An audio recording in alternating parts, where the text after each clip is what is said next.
Hey guys, welcome back to the channel. In today's video, we're checking out Counterside. Now, this, for lack of a better description, is sort of like a side-scrolling tower defense. Very Arknight style in this one. I prefer this style of combat more than Arknight, so we will jump in and check out combat straight up and show you guys what happens here. But sort of a side-scroller tower defense. Now, there's a bit more to it than just straight tower defense. It's not like Arknights where you place units, things run around and stuff like that. It's basically you run at the enemy, they run at you. Whoever kills each other's base wins. Now, we'll just jump into it. You can see I've got my ship here. We'll talk a bit about ships. When you get into stages, you've sort of got to move around a grid defeating enemies and get to an objective. So different ships have different ranges, and then you've got all of your different heroes, we'll call them, or partners, I can't remember what they actually call them, that go through and you can deploy them. Now, a lot of these ones, the characters, when you deploy them, it's just the character. For these ones like troops and drones, they deploy a few of them, but let's just go ahead and jump in, and then we'll go look at characters and other features in the game, upgrading and stuff like that. So we'll skip the dialogue because it's CBT. We haven't got long. Like I said, this is a closed beta test. Progression does get wiped. Keep that in mind. I'll leave a link on how to play it in the description. I just got it straight through QApp. Fairly simple like that. So loading screens are a little bit slow from time to time. The guys from ZlongGames are doing this. Hopefully they do a good job of it. You can see we've got the enemy there. Now, the way this works, we can deploy units. So as you can see, I can deploy my units. They have a deployment cost. We've got a general mana bar, if you want to call it. And then we just go out there. Now, your units here, if I can pause it somehow, I don't think there's a pause button, but they have two bars. You can see they've got, well, they got three. They got the health bar, they got the blue bar, and they got the purple bar. Now, the health bar is obviously their health. The blue bar is one that generates over time, and when it hits full, they will use that ability. You'll see here my chick with the railgun is probably about to use hers. They're both about to use theirs. So there's the railgun chicks, and there's the dagger chicks. She's using hers that throws all the daggers. And then we have the purple bar. The purple bar is one that you can control. So when it comes ready, it has that purple button. We can click it and go ahead and use it. And we do an ultimate ability with some nice animations as well. Here comes the big railgun chick. There's the big orb with the big explosion. Your ship also has an ability in the bottom right that my head's probably covering that you can drag out and deal some damage with that. You can see that was the ship's AoE that went ahead and did that damage. But that is pretty much the basics to combat.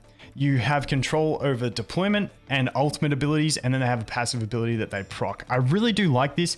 It's involved enough where I feel like you will need to do manual play to push past breakpoints, but also nice enough that you can put it on full auto once you're powerful enough and hopefully clear stuff fairly easily. So that's the balance I like in my mobile games. I like to be able to auto, but I don't want auto to be all I do. So it's got enough manual play in the deployment and stuff like that that makes it quite enjoyable. We'll jump into one more stage, and hopefully this one has the layout so we can show you that.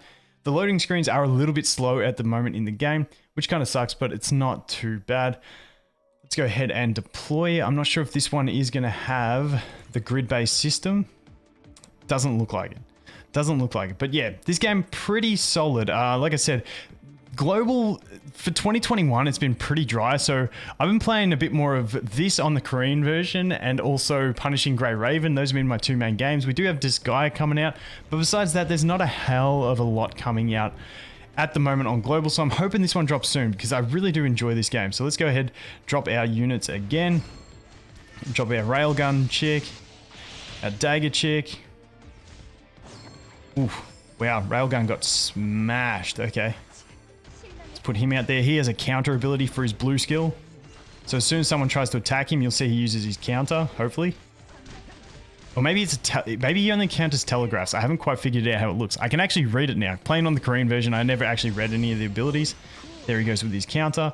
Now I can use my railgun on my ship and go ahead and drop that damage there. And as you can see, using abilities, purple comes up. I can use my ultimate. Please. And then the cool thing is you also have two different auto buttons, which I haven't unlocked the second one yet. You have an auto button here that you can see ultimate skill. So those purple bars, when they fill, it would auto use that. And then I think after this stage or the next stage, I do unlock auto deployment. So you can choose whether you want to have auto deploying, auto ultimate skills. You can really just play around with what you want to have on there. But like I said, basically deploy your units, go ahead and go. Now what I want to do is, if we can, can't get there. But once you do go through all of your units, the same units will come back. As you could see there, one of my units actually had in battle. Now you can redeploy those same units in a different position and they just come back with a full blue bar for the blue skill and a full health bar. So you can actually redeploy units that are already deployed once they come back around, which is nice. If say they drop units past your defenses, you can drag a unit back and go ahead and attack them. So that is pretty much what combat is. Like I said, I really do enjoy the combat. It's very, I feel like it's going to be satisfying. I'm going to play through this CBT as long as I can and get as far as I can and try and figure out how much you need to manual later on. But that is the basics to the combat. Now from there, we'll go ahead and look at some of the characters, because the character designs are really nice in this one. So if we go employees, that's what they're called, employees. You can see, so the yellow backgrounds are SSRs, then we have the SRs, and then we have, you know, normals and whatnot. But let's just go for a browse through. Those are the ones I've got. So here's one that I don't have yet, and I'll just show you some of the designs, because some of the mech designs, I love this game how it's not just full waifu. And the other thing I love is that we got full 2D sprites like Epic 7 style. That I've been getting overwhelmed by the chibi games. So thank you for doing an Epic 7 style of art in combat. And the other thing that I do love about this game, yes, it's got all the waifus, it's got your husbandos, but it's also got like cool soldiers and mech units and stuff like that, which I really do enjoy. So even some of these common units look not too bad. You got drones, which is wicked. We'll keep going through. You got tanks. We've got this guy, which I do have. We've got another style of drone. Got cars, and then we've also got ships that we can customize as well, so we'll check that out in a sec. But I just wanted to get to some of these cool mech units. Unfortunately, I should have sorted it by rarity. That would have been the smart option, but let's just go through. You can see you did like versatile in the units that you can get that I really do enjoy. It's not just waifus. Like, look at that guy, the scout. What's it? Stronghold ×2. Check him out. Looks pretty cool. This guy looks pretty cool, the sweeper. There's like a Terminator. This guy, the Terminator, not bad. Let's keep going through, and I want to get to some of these mecha units. Like that. That's that too. This is what I love to see. You got your waifus, which is cool, but you've got some nice mech units. So you got that one. You got the Titan. Check that dude out. Check the Titan out. Looks wicked. So they've got really good versatility in their character designs, which I really enjoy. You got this chick with a chainsaw. You know, you got some alternative thing. It's not just general war stuff. It's actually really cool. And you got this guy that looks like the guy. This guy, tell me not. He looks like the guy out of Toy Story 3. The guy that takes Woody. Please tell me you know what I'm talking about, because that's what I think he looks like. Don't know if I'm right there. Just came to my mind when I looked at him.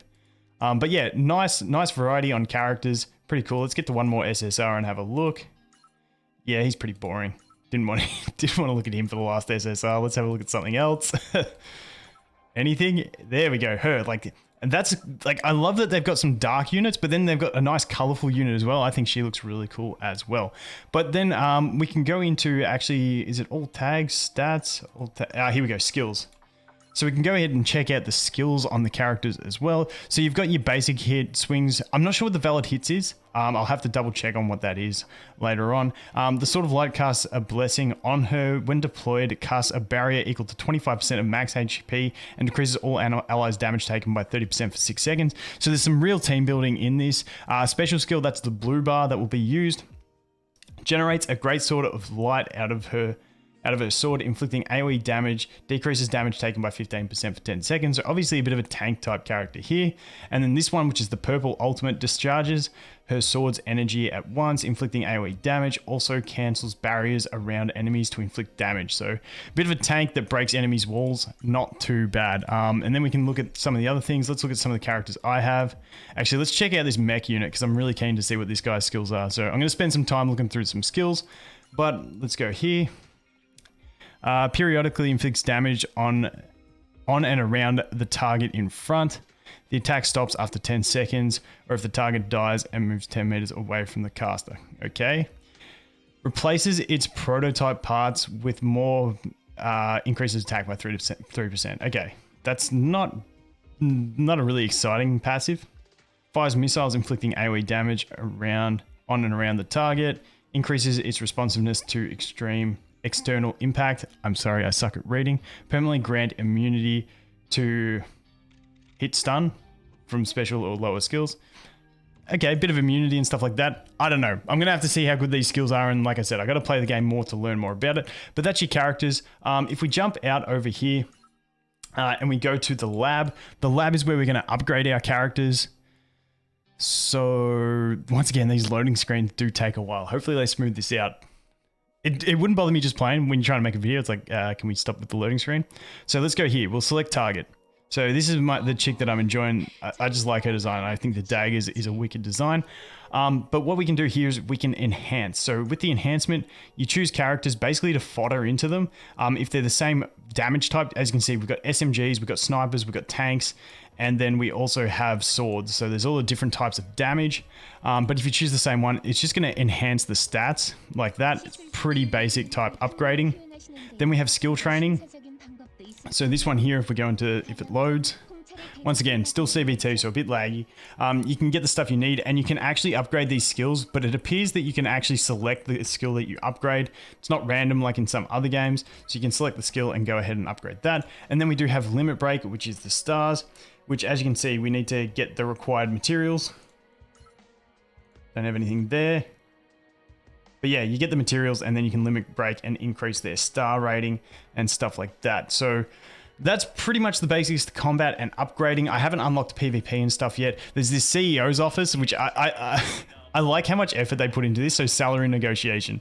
So we go in here and this is basically leveling up. So we select the character that we want to level up. So I want to level her up. So then what I'm going to do is I'm going to select this. So as you can see, that's going to take me to level 18, 19. Let's start negotiation. They fire it up. It's like pretty intense with the audio and stuff like that. But literally all it is you choose an amount you want to pay and then you've got an increased chance to get bonus experience. So see, great success chance here is 60% if I do this, 20% if I do this. And then credit cost minus 10%. But you can't get great success. So let's do this one, see if we can get a great success. So I'm supposed to go to level 19. Finish negotiation with the unit. And we only got a normal one. We didn't get the bonus. So you can, bit of fun there, but it's just like over stylized for what it actually is. But there's definitely more stuff to come. Like I said, let's go actually here. Let's go over here and take a look at collection again, because I want to show you guys the ships. So we do have the ships as well. As you can see, you can get different ships along the way. And this one, you can see, you get into some grids. So the game basically comes kind of like Blue Archive if you played it, where you have a grid with enemies on it and you got to do certain things to complete the mission with 3 stars. And, you know, some units being able to move further is going to be more valuable to get to a certain location faster. So you have the Jeep that does that movement. And then they have different like abilities. You can see their abilities down the bottom here and stuff like that. So that one has a similar movement. You can see this one can't move as much, but it might have more damage, more stats, all that different stuff. So I like the way you've got characters, but then you've also got different ships, which are effective. Like this one has a weird movement range where it can get to like that corner, but not other places. So a bunch of that stuff going on as well. But I think the last thing we really want to look at is going to be summons. There's a lot more to the game, like I said, but I'll hopefully get a couple more videos out on this before the CBT ends. But if I don't, we'll definitely cover this heavily when it comes to global, because I really do enjoy the game. But where is recruit? There it is. So I think I got enough for 110 pool. So I'll go ahead and throw that. The other thing is this game does have the Epic 7 style of when you get in, you get 30 rolls. You can try and choose your best roll. And with that, it does only give you a guaranteed SSR and 3 SRs. You can't get like double SSRs or anything like that. So it saves you from like really trying to grind out that reroll. You can just choose the SSR you want and then sort of roll from there. But here we go. We do have 10 tickets for a 10 pool. So let's go ahead. Let's see if there's any banner. CBT only special recruitment, 10 free recruits every day during event. So that's the other thing. I did my first, like the 30 pool, and then every day during the CBT, you get a free 10 pool, which is nice. That won't come to the actual game. No way. Ooh, who have we got here? So we've got different banners at the moment that I hadn't checked out. So I'm still not sure on who the best characters are and all that sort of stuff. So let's go over here. Let's see who we got here. Might just pull on this banner. Let's just pull in the general banner, see what we can get. Okay. And it's got that Arknight style of summoning where Arknights, you open like the briefcase or the bag, whatever you want to call it. It's really not a briefcase. And this one, you open the back of the ship. So I do like the summon animation in this one. And then we can sort of click here, creep it open. Okay, I don't think we get an SSR with that. Because it normally does an extra big explosion type thing. Yeah, no SSRs. So we got the SR. Because when it shows you them, it shows them in order of stars. So it'll go all 2 stars and then it'll go through all the 1 stars and stuff like that. So as you can see there, we can skip, and that's what we ended up pulling. And that is pretty much the gist of what the game is at a very, very basic level. Like I said, this account I only just started about 20 minutes ago, so I haven't got too far into the game. I'm going to try and push it as far as I can. Once again, hanging out for the global of this game. Let me know what you guys think about this game. I think it's going to be nice. Like I said, we've had a really, really lackluster 2021 for new games. And this is like the first game that I'm like really excited about in 2021. We do have Disgaea coming out as well, which should be fun. But this one I'm really pumped for. So that is going to be it for this one, guys. Thanks for watching. Hope you have an awesome day, and I'll look forward to seeing the next one. Cheers.